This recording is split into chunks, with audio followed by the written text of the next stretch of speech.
Eu chamei essa nossa meditação de Jovem Cristo, que a provocação que o Leandro fez, quando passou o temário para mim, era falar sobre o jovem hoje, né? O que seria, o que se esperaria do jovem hoje. E eu me recordei de uma pregação que existia num encontro de jovens lá em Itajubá, chamado REPIC, Reflexão para Inovação Cristã, que ainda existe até hoje com os universitários de Itajubá, que o pessoal chama agora de Reflexão para Iniciação Cristã, mas na realidade era para Inovação Cristã. Foi criado na década de 70 por um hoje engenheiro chamado Maurício, e que fez um encontro do TLC em Campinas, da Vila Brandina, chegou em Itajubá, achava muito interessante todo o processo de conversão daquela época, década de 70, e criou esse encontro chamado REPIC, Reflexão para Inovação Cristã, para Novidade Cristã. E uma das pregações era essa, chamada Jovem Cristo. É quando se apresentava Jesus Cristo para a juventude. Antes tinha as palestras tradicionais, né? Amizade, pais e filhos, filhos e pais, namoro, e aquelas coisas todas que eram próprias daquela época. Mas na hora de falar sobre Jesus Cristo, era o Jovem Cristo. E aí se preparava o ambiente na sala, e levar para uma sala vazia.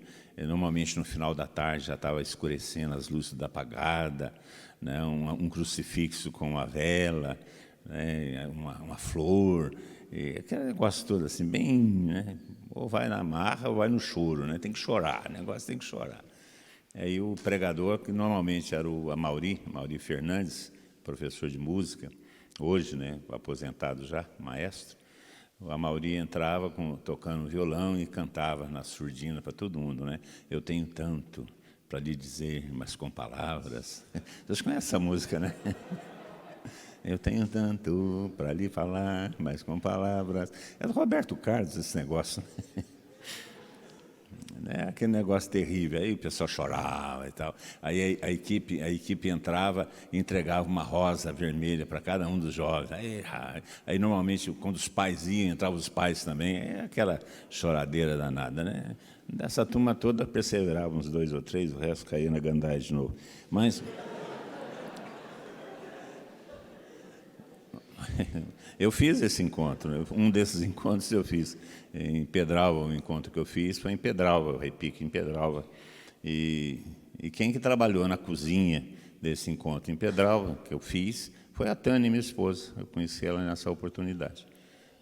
Ela veio antes, um mês antes de mim, para a comunidade. Quando eu vim para a comunidade, ela já estava na comunidade. E aí namoramos dentro da comunidade, casamos e estamos casados há 44. 44, não pode errar. Se errar, não é problema, né? 44 anos de casamento. Começou lá no REPIC. Então, quando eu estava preparando a pregação, eu falei assim, eu vou chamar essa pregação de Jovem Cristo. Porque a intenção é apresentar o estilo cristão, o estilo de vida de Cristo para o jovem. O que é uma coisa bastante complicada, porque qual que é o estilo de vida de Cristo que a gente pode falar para os jovens? Qual é o estilo de vida? É importante que a gente entenda que Cristo é um modelo de vida. É um modelo de vida. São Paulo vai falar isso, né? Para mim, viver é Cristo. Na carta aos Filipenses, no capítulo 1. Para mim, o viver é Cristo. Portanto, a vida, na realidade, é o próprio Cristo. Então, que estilo de vida é esse? Que vida é essa que Jesus Cristo vivia e que deve ser, então, o nosso modelo? Essa preocupação existe sempre na história da igreja. Agora, recentemente, o Sínodo dos Bispos para a Juventude, terminou em 2019, o lema desse sínodo foi uma frase de Santo Irineu, do século III de nossa era. Cristo, jovem com os jovens, tornou-se seu modelo e santificou-os para o Senhor. Então, o modelo de vida jovem é o próprio Cristo, porque ele se tornou com os jovens modelo para os jovens e razão de santificação para os jovens. Portanto, como é que Jesus Cristo viveu? Jesus Cristo morreu novo, morreu com 30 e poucos anos, que era uma idade não tão velha assim. A vida dele inteira, ele viveu o seu período de juventude. E o seu ministério foi pequeno, 3 anos, 1 ano, conforme alguns historiadores. E ele viveu nesse período a sua plenitude. A juventude é a plenitude de vida. E ele viveu exatamente esse período. Como que ele viveu esse período de juventude? Nós podemos esquecer que Jesus Cristo, ele viveu todas as etapas da vida e passou por todas as dificuldades que as etapas da vida propõem. A única coisa que não aconteceu com Jesus Cristo foi o pecado. Em tudo foi igual a nós, menos no pecado. Portanto, ele, quando criança, ele passou as dificuldades de criança. Quando ele foi adolescente, ele passou as dificuldades de adolescente. Quando viveu a juventude, ele viveu as dificuldades da juventude. As definições, os valores, os relacionamentos, as interrogações. E com isso eu não estou de maneira alguma diminuindo o que Cristo é. Não, o tempo inteiro ele foi Deus, e o tempo inteiro ele também foi homem. Ele não deixou de ser Deus para ser homem, e não deixou de ser homem para ser Deus. Ele é um homem-Deus. Portanto, ele experimentou tudo aquilo que é da humanidade para poder redimir a humanidade, para levar a humanidade ao patamar dele, que é a santidade. Portanto, ele foi jovem, viveu as dificuldades da juventude, viveu os dramas da juventude, que a juventude vive. Nós não podemos entender Jesus Cristo e seu modelo de vida como fora da nossa realidade de vida. Então, quando você pensa em Jesus Cristo, você tem que pensar em Jesus Cristo como você é, com as suas dúvidas, com as suas dificuldades, com os seus anseios. E ele tem uma resposta para você nessa idade. Porque ele foi como você, ele viveu esse período que você está vivendo. No meu período de juventude, era a grande resposta, Jesus Cristo, o grande ideal. Compreende, ele entendia, entende a gente, porque viveu isso. Hoje, Jesus Cristo, para mim, continua sendo um ideal de minha vida, porque ele não chegou a viver a idade que eu tenho, mas ele viveu a vida humana, e a vida humana não é diferente da vida que eu tenho. Portanto, ele continua sendo um estilo de vida, uma maneira de vida, um jeito de viver, o jeito de viver, não um jeito, o jeito de viver. Ou nós vivemos como Cristo viveu, ou nós não vivemos uma ameaça de vida. Nós vivemos uma vida inventada. A vida, quem vive é Jesus Cristo. Portanto, quem vive a vida de Jesus Cristo, vive a verdadeira vida. Então, não existe um estilo, existe a vida de Cristo. E só existe uma vida em Cristo. E essa vida nós temos que viver. Viver dentro das nossas possibilidades, dentro de nossas dificuldades, de nossas interrogações, dos nossos despertares. Jesus Cristo foi um cara popular, Jesus Cristo foi um cara conhecido, sobre tratar com a fama, sobre tratar com as relações humanas. Provavelmente foi assediado por homens poderosos, provavelmente foi olhado e paquerado por meninas bonitas. E nada disso está fora da vida de Jesus Cristo. Mas ele se pauta por um princípio, que é o princípio de sua vida, o princípio de sua santidade, e dele não se afasta. E isso o torna original, único, portanto, referência para todos nós. Como que Jesus Cristo viveu? A partir de que Jesus Cristo viveu? Quando ele fala sobre a vida, e o que é a vida, ele não propõe um modelo, ele fala o que ele é. O que ele é e como ele vive. Hoje, sobretudo a juventude, vive um desafio dos diversos modelos, dos diversos estilos de vida. Dos diversos estilos de vida, e inclusive estilos de vida cristãos, né? Tem um marketing cristão também. Tem que ser desse jeito, tem que ser daquele outro jeito. E muitas vezes nós queremos viver uma vida cristã muito mais baseada na exterioridade, nos tipos que nos propõe, do que realmente na sua realidade, no seu fundamento. Hoje tem diversos modos de vida. E mesmo dentro do cristianismo, diversas maneiras. Aí nós ficamos apegados, muitas vezes, à periferia das coisas cristãs e não ao núcleo da vida cristã. Como é que Jesus Cristo viveu? Qual que é o fundamento? Como? Quais são esses valores que nortearam a sua vida? Ele viveu todo o processo humano, a partir do quê? Então, quando eu estava pensando nisso, eu me lembrei do Sermão da Montanha, que nós encontramos no Evangelho de Mateus, no capítulo 5, ele começa e vai até o capítulo 7. Aí Jesus Cristo fala sobre as normas da vida cristã, que é as normas da sua própria vida. E nós podemos aplicar esse texto inteiro à vida de Jesus Cristo como o modelo de vida, como que nós devemos viver.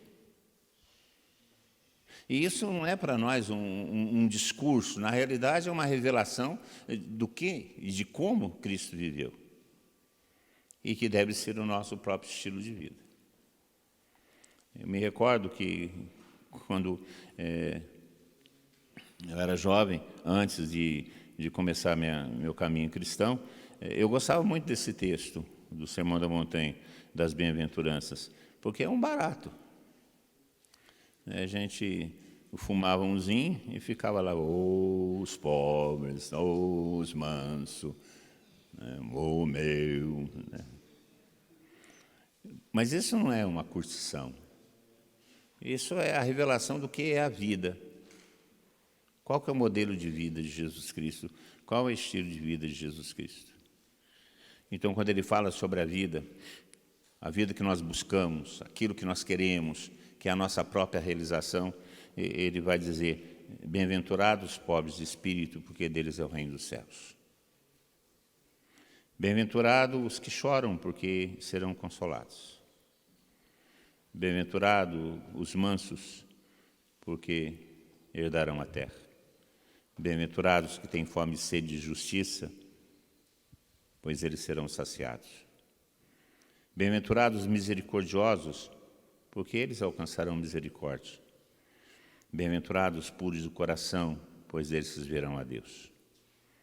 Bem-aventurados os que promovem a paz, porque serão chamados filhos de Deus. Bem-aventurados os perseguidos por causa da justiça, porque deles é o reino dos céus. Quando Jesus Cristo pronunciou esse sermão e falou sobre essas coisas, ele está falando sobre a vida feliz.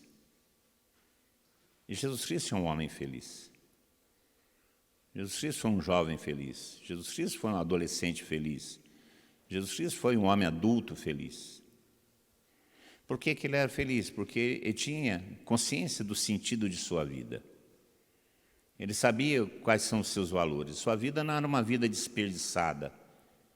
Sua vida era uma vida que tinha significado, que teve significado, que tem significado. Embora esses valores todos, embora todas as suas decisões fundamentadas nesses conteúdos de valor o levassem à cruz, ele não foi para a cruz triste, não foi para a cruz frustrado, não foi para a cruz revoltado. Ele foi para a cruz como consequência de suas escolhas. E suportou o sofrimento de maneira silenciosa, porque ele sabia que ele estava certo. E essa certeza não era uma aprovação do povo que quis crucificá-lo. Essa aprovação vinha de Deus, vinha de seu coração, vinha de seu interior, a convicção de que ele estava correto em realizar aquilo tudo, em entregar a sua vida.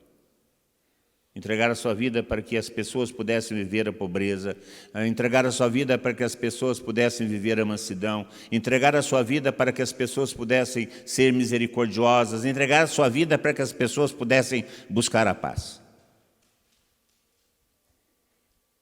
Então ele sabia disso. Então quando ele se deita na cruz e quando ele é crucificado feliz, realizado. Não revoltado, não angustiado, porque ele viveu uma vida que vale a pena, e essa vida que ele viveu que vale a pena são esses valores. Por isso, o estilo de vida cristão, que é o estilo de vida de Cristo, é o estilo da vida bem-aventurada. E a vida bem-aventurada é a vida feliz. Algumas traduções da Sagrada Escritura falam felizes os. É a vida bem-aventurada. Essa é a vida cristã que nós devemos viver. Então, o jovem Cristo é aquele que vive a pobreza. Bem-aventurados os pobres. O jovem Cristo é aquele que vive a pobreza. O que é viver essa pobreza? O que é a pobreza que Cristo propõe? A pobreza que Cristo propõe não é a miséria, o não possuir as coisas. É o contrário, é não ser possuído pelas coisas. Não se trata de não ter, se trata de não deixar as coisas serem nossas donas, nossas proprietárias. O rico é aquele que é propriedade da riqueza. Não é a riqueza que é propriedade do rico. É o contrário. O pobre, portanto, é livre. Aquele que é desapegado dos bens é livre. Porque tanto faz ter quanto tanto faz não ter. O que interessa é ter a graça de Deus. Quando eu tive a experiência de Deus e comecei a minha conversão, a primeira coisa que eu procurei viver foi isso, a questão da pobreza. Aí eu resolvi ser pobre. Então, só usava a roupa que alguém me dava, acabou o tênis, eu comecei a andar descalço, e andava com as calças emendadas, remendadas. Aí, um dia, a diretora da escola que eu dava aula, né, Colégio das Irmãs, colégio de elite da cidade, me chamou, dona irmã Edith, e falou assim, Tata, você vai ser professor, você melhora um pouquinho as suas roupas, porque você está escandalizando os alunos e os pais dos alunos, né? Como é que você entra na sala de aula desse jeito e tal coisa? Eu comecei a entender que a pobreza não está no que eu vestia, não está naquilo que eu possuía ou deixar de possuir. A pobreza está em você não ser apegado ao ter, não se deixar prender pela riqueza material, não se deixar prender pelas coisas. E quando eu comecei a entender que a pobreza é isso, eu fiquei livre. Para mim, tanto faz ter ou não ter. Tanto faz possuir ou não possuir. Durante esses anos todos que eu fui professor, trabalhei em cursinho pré-vestibular durante muitos anos e dei aulas para muitos médicos, para muitos dentistas, para muitos advogados, para muitos engenheiros.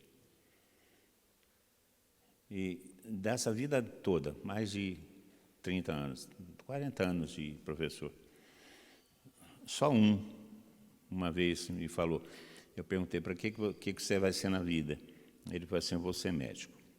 Eu falei, por que você vai ser médico? Ele falou assim, para poder servir os doentes e procurar melhorar a vida dos doentes.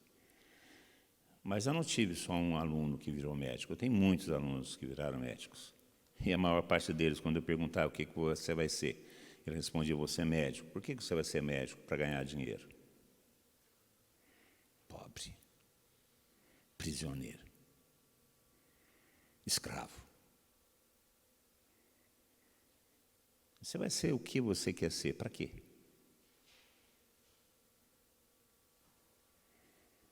Para ganhar a sua vida? O que adianta a vida você ganha se você vier perdê-la? Para se realizar pessoalmente é um bom sentido. Mas a realização pessoal só se dá quando eu sou útil para a vida do outro.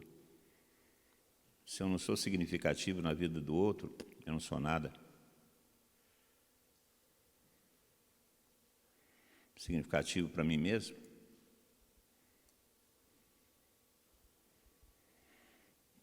A pobreza é um ideal, porque é um ideal de libertação. Não é uma condição social, é uma condição espiritual. E Jesus Cristo era pobre, e o estilo de vida dele era pobre. Porque ele não é apegado às coisas. Tanto faz ter como não ter. O que motivava a vida de Jesus Cristo não era a riqueza, não era o possuir. O que motivava a vida de Jesus Cristo é o amor ao irmão e ao serviço, é o projeto do Pai. Isso é as suas grandes motivações.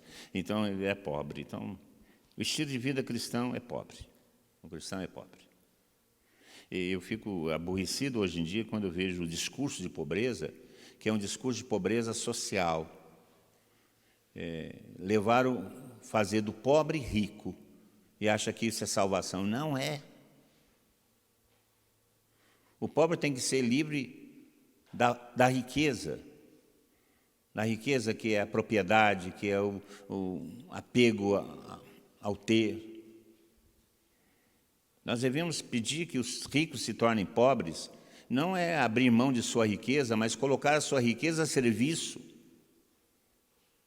E não se importar de ter ou não ter, e não viver escravos. Isso é pobre. Esse é o estilo de vida cristão. O cristão é aquele que chora. Aquele que chora. Aquele que chora. O que é chorar? É a solidariedade, é estar juntos. É se importar com o outro, é se importar com a dor do outro. Não é passar ao largo. Eu fico triste quando eu chego nas encruzilhadas da vida, nos sinais de trânsito na vida, encontro aqueles jovens, com malabares na mão e vê o horário, o tempo do farol, e aí saem um pouco antes e passam na porta dos carros pedindo, me dê uma moeda. Me dê uma moeda. E isso me toca meu coração, isso atinge meu coração, porque meus filhos poderiam ser um deles. Eu poderia ser um deles, viver sem sentido de vida. Eu choro com eles, porque eles estão ali chorando, eles estão chorando em nossa presença. Eu preciso de um sentido em minha vida, eu preciso de algo para fazer. A minha vida não pode se restringir ou pode se limitar a ficar jogando esses pedaços de pau para cima para ganhar uma moeda, para eu comprar uma droga, para eu comprar um sanduíche, para eu tentar viver. Eu não posso aceitar que isso seja a vida. Não posso. Isso me importuna, isso me incomoda. E, na medida do possível, eu procuro fazer alguma coisa para que essa situação seja mudada. Eu não posso passar por essas avenidas que tem por aí, com esses barzinhos cheios de jovens, desgastando a sua vida, gastando a sua vida em prazer, gastando a sua vida em coisas que não têm sentido de eternidade. A minha solidariedade, o meu choro junto com eles, é tentar arrancá-los dessa situação.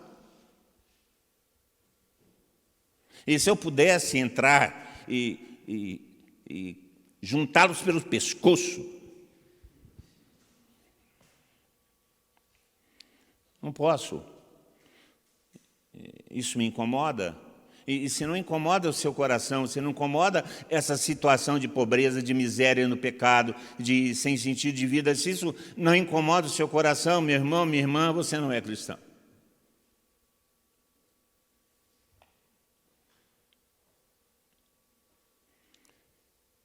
Os que choram, os que são solidários, os que sentem a dor do outro, mesmo que esse outro não saiba que está sofrendo. Bem-aventurados mansos, esses são os donos da terra. Os mansos são os obedientes a Deus. Mas os mansos também são aqueles que não carregam rancor. Não carregam rancor, não carregam ódio. São aqueles que perdoam com facilidade, não guardam nenhum tipo de mágoa no coração. Esses são os mansos. Eu estava lendo esses dias a história de Thomas Moros, Santo Tomás Moros, que foi mártir na Revolução Anglicana de Henrique VIII, era primeiro-ministro, porque professou a fé, foi decapitado. Perdeu todos os bens, a sua família foi presa, morreu na miséria e ele foi decapitado. E com um pedaço de carvão que tinha na sua cela, ele escreveu na parede uma frase, ele falava assim, eu não perco meu tempo de odiar os meus inimigos. Eu não perco meu tempo em odiar meus inimigos. Porque se por uma graça especial de Deus forem salvos, vou ser obrigado a amá-los no céu.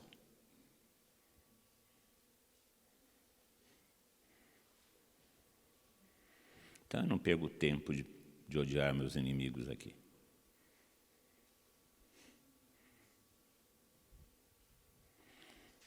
Os mansos são esses que não carregam ódio, não carregam rancor. E nós muitas vezes carregamos rancores, antipatias, simpatias. Não me cumprimentou, não olhou para mim, estou magoado, falou uma palavra pesada, estou chateado, estou de mal. Eu estudei em colégio interno, na época da minha infância. Fiz todo o ginásio no colégio interno, parte do primário e o ginásio do colégio interno. Colégio interno naquela época, que se você fizesse alguma coisa errada, o castigo era corporal, não era simplesmente o castigo de ficar atrás da porta, não. O castigo era uma varada na bunda mesmo, de ponto de você ficar uma semana sem poder sentar direito. E tinha um colégio que tinha a acepção das pessoas, os mais ricos eram tratados de um jeito, os mais pobres eram tratados de outro jeito. Se eu tivesse que ficar com mágoa, com raiva, com rancor, eu tinha muito motivo. Mas eu nunca deixei de amar a igreja, não deixei que essas coisas fossem determinantes nos meus relacionamentos. Quando Jesus Cristo morreu na cruz, Ele não morreu com ódio de ninguém. Ele não morreu com desejo de vingança de ninguém. Ele não carregou nenhum rancor de ninguém. O estilo de vida cristão é ser manso. Mesmo que isso possa fazer você parecer um bobão, uma bobona. Mesmo que isso seja, e você já, fulano de tal é muito mansinho, um bundão, mesmo que seja isso. O cristão é manso, não guarda rancor, é obediente. Jesus Cristo era assim, como um cordeiro, foi entregue ao matadouro, não pronunciou palavra alguma.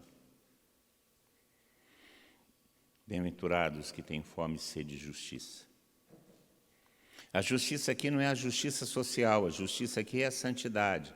A palavra justiça na Sagrada Escritura é santidade, é a justiça de Deus. Bem-aventurados aqueles que têm fome e sede de justiça, que querem ser santos. Que querem ser santos.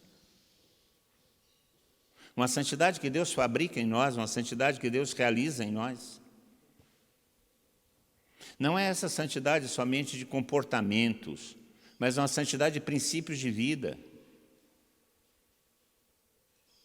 Não é essa santidade externa que os fariseus acabavam cultuando e cultivando, não. É a santidade interior, da generosidade, do desejo sincero de ser bom, do reconhecimento da graça de Deus em sua vida, de viver conforme a vontade de Deus, porque isso agrada a Deus e é o melhor para mim. Aqueles que desejam, têm fome, têm sede. E o Senhor coloca aqui as duas coisas mais fortes, os dois instintos mais fortes que o ser humano tem, a sede e a fome. Então nós devemos desejar a santidade como nós desejamos comer quando estamos com fome, quando nós desejamos beber quando nós estamos com sede. Essas duas coisas que motivam a vida humana deveriam ser a motivação de nossa vida interior, a santidade. A santidade não é algo que o Senhor está nos propondo como ideal. A santidade é algo que é para ser vivida no diário, como Ele viveu. Nós muitas vezes ficamos olhando a santidade fora de nós, quando a santidade é na nossa vida, é nas pequenas coisas. É no respeito às coisas, é no respeito aos outros, no trato dos outros, no respeito às coisas públicas. A santidade do dia a dia. Sede, fome. O cristão tem fome de ser santo. É interessante que, nesses anos todos de direção espiritual, de comunidade e convivência, eu não escutei ainda um pai cristão, e quando perguntado o que você quer para o seu filho, a gente escuta assim, quero que ele seja feliz, quero que ele seja realizado, quero que ele tenha um bom casamento, quero que ele tenha uma boa profissão. Eu nunca escutei um pai dizer assim, eu quero que meu filho seja santo. Porque parece que a santidade não faz parte do cotidiano de nossa vida. Antes da gente pensar em ser médico, ser lavrador, porque não há diferença nenhuma entre ser médico, doutor e ser um lavrador, um trabalhador de braçal, não tem diferença nenhuma. A diferença é o salário, mas o salário não vale nada, porque o salário não te salva. Então não tem diferença nenhuma. Mas antes de querer ser alguma coisa, ser algum doutor, ter alguma profissão, nós devemos querer ser santos. Esse é o estilo de vida cristão, santidade. Depois, o cristão, o estilo de vida cristã é misericordioso, é ser misericordioso. Bem-aventurados os misericordiosos. Aqueles que perdoam, aqueles que têm um coração largo, um coração pobre, largo, desapegado. Como o Senhor teve conosco. Quando éramos pecadores, Ele olhou para a nossa miséria e teve piedade de nós. E veio nos socorrer. Nos momentos piores, Ele nos socorre, porque é misericordioso. Ele não olha nossos méritos. Porque não temos nenhum. Então, o cristão é aquele que olha o outro com um olhar de misericórdia, não com olhar de que o que eu posso me aproveitar, o que isso pode ter de lucro. Não, a misericórdia. Misericórdia é tornar-se pobre com o outro. Bem-aventurados puros de coração. Pureza. A pureza. Aqui se diz claramente sobre a castidade, sim. Gente, quem não for casto não verá Deus. A castidade é seu estado de vida. Mas quem não for casto não verá Deus.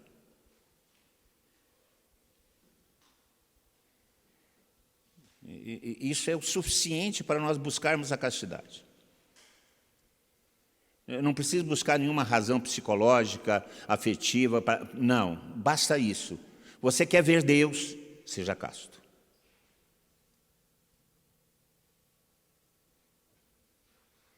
Não tem conversa. O padre hoje na missa estava falando sobre Santa Faustina, do século passado.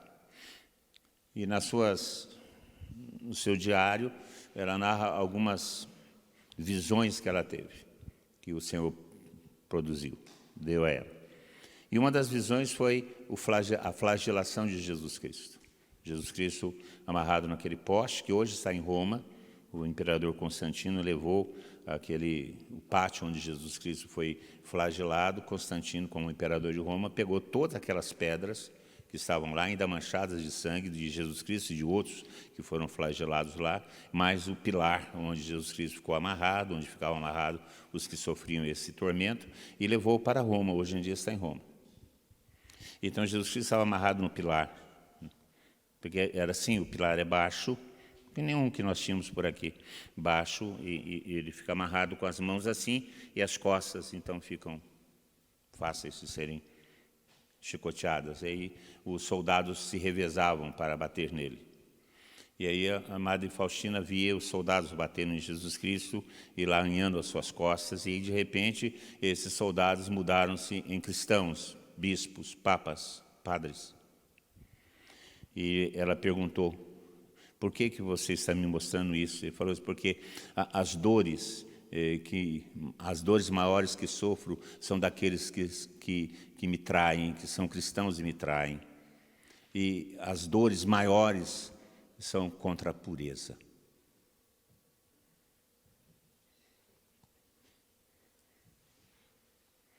Nós temos que pensar nisso. Por que há uma insistência tão grande nesse aspecto da vida sexual, da sexualidade humana? Não é o pior pecado. Não, não é o pior pecado. Mas ele é a porta que abre os outros. Vejam Davi. Ele abriu a porta ao pecado do pecado do adultério foi para o assassinato, do assassinato foi para o complô, do complô foi para...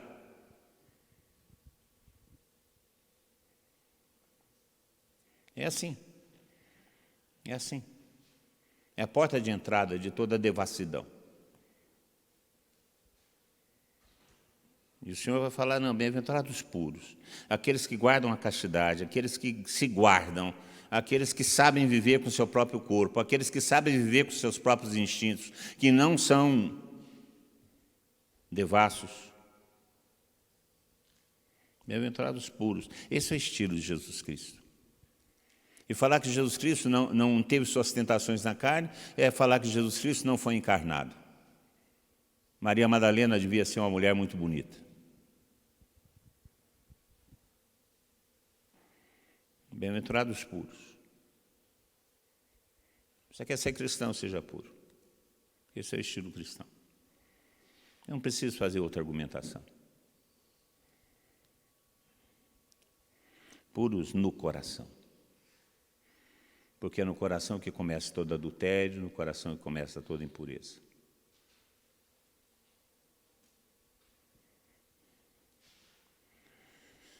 Bem-aventurados que promovem a paz.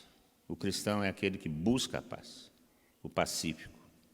Aquele que evita o conflito ideológico desnecessário. Basta o conflito que nós já temos com a cultura de pecado, que a própria natureza cristã é conflituosa nesse sentido. Mas nós não somos aqueles que produzem a guerra, produzem o conflito, não. Nós somos chamados à paz. A evitar o conflito, a evitar o atrito. E nós estamos vivendo hoje em dia um tempo muito complicado, porque nós estamos aí às vésperas de eleições e políticas, e nós vamos tomando atitudes cada vez mais radicais, cada vez mais extremas, e em vez de promover a paz, nós estamos promovendo a guerra, o conflito, a incompreensão. E o Senhor ainda termina falando, bem-aventurados os perseguidos por causa da justiça, por causa da santidade, porque deles é o reino dos céus. É aquele inverte, né? Aquilo que é perseguição se torna razão de santificação. Aqui, quando eu leio essa bem-aventurança, eu lembro daqueles que foram mártires, dos mártires de hoje. Daqueles que entregam a sua vida, daqueles que são perseguidos porque escolheram Jesus Cristo, daqueles que perdem emprego por causa que são cristãos, daqueles que não são promovidos porque são cristãos, daqueles que são achincalhados nas escolas porque são cristãos, daqueles alunos que são passados para o último lugar porque são cristãos, daquelas enfermeiras e médicos que não são promovidos no serviço porque não concordam com o aborto porque são cristãos. É esses mártires que eu estou falando. É esses que são perseguidos. E isso é razão de alegria, é razão de realização, é razão de bem-aventurança. Então, esse é o estilo cristão. Quando Jesus Cristo fala isso, Ele está falando dele. Ele é pobre, Ele é manso, Ele é santo, Ele quer a santidade. Ele é misericordioso. Ele é pacífico, é Ele. Ele vive assim. Então, quando pensava sobre o estilo de vida cristão para apresentar para a juventude, eu imaginava que o estilo de vida é esse mesmo.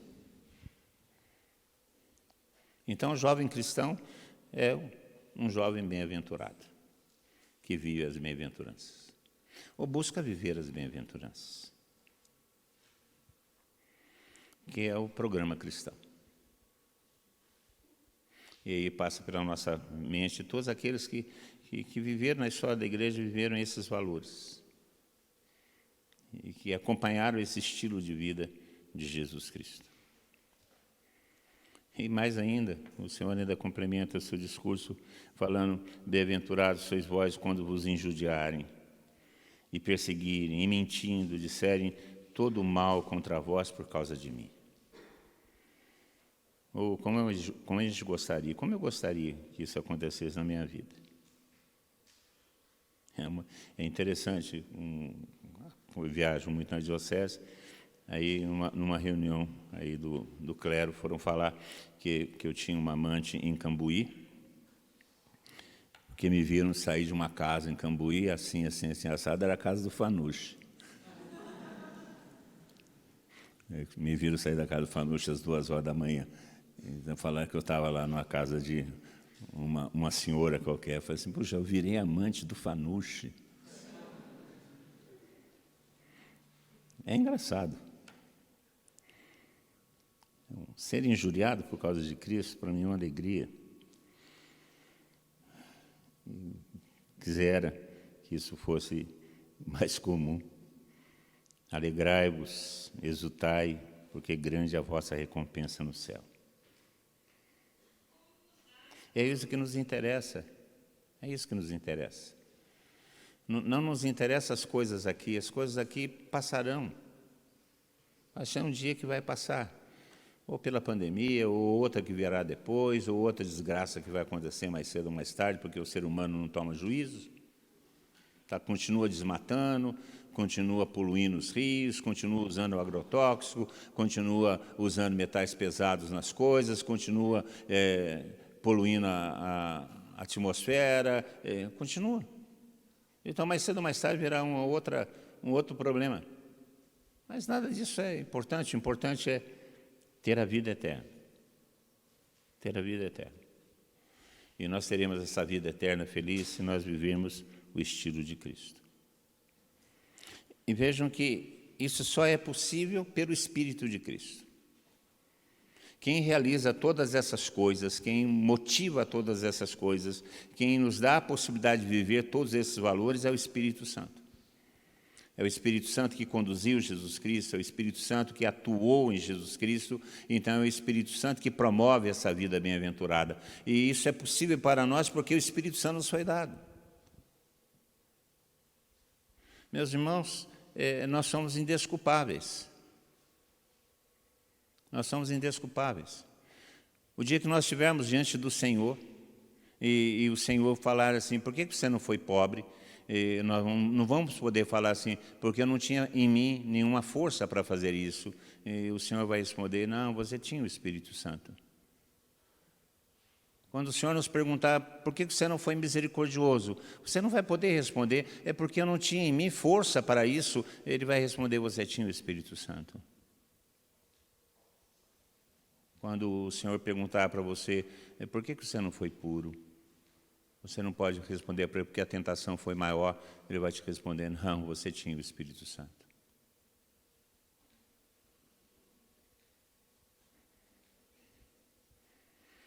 O Espírito Santo não é simplesmente uma glorificação pessoal, um alento.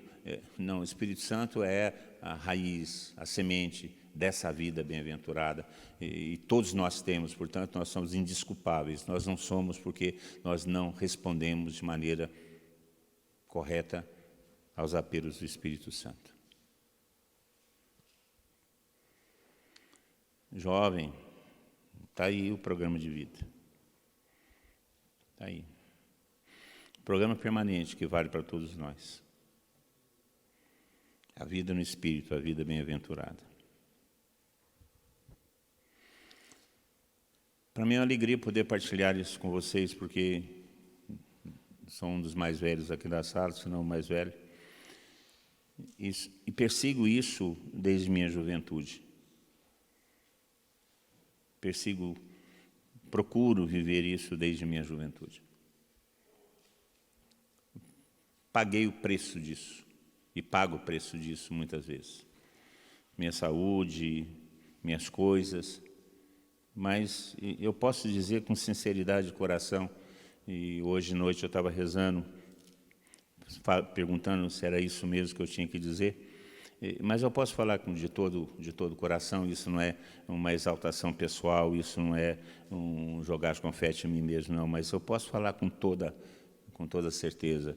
Apesar de todas as dificuldades, de todas as incompreensões, de todas as traições, de todos os meus pecados, de todas as minhas infidelidades a Deus, durante esse todo o tempo, sinceramente, eu procurei viver esses ideais. E durante todo esse tempo, sinceramente, eu nunca fui tão feliz como eu sou. Nunca. Vale a pena. Vale a pena. Se eu pudesse tomar essas mesmas atitudes certas que eu tomei nos momentos mais cruciais de minha vida, eu tomaria de novo, se fosse por Cristo. Vale a pena. Vocês são jovens. Está na hora de escolher o certo. Está na hora de escolher aquilo que vale a pena. Se vocês não acreditam em mim, vejam a minha vida. Se vocês não acreditam em mim, pelo menos acreditam naquele que me motivou. Louvado seja nosso Senhor Jesus Cristo.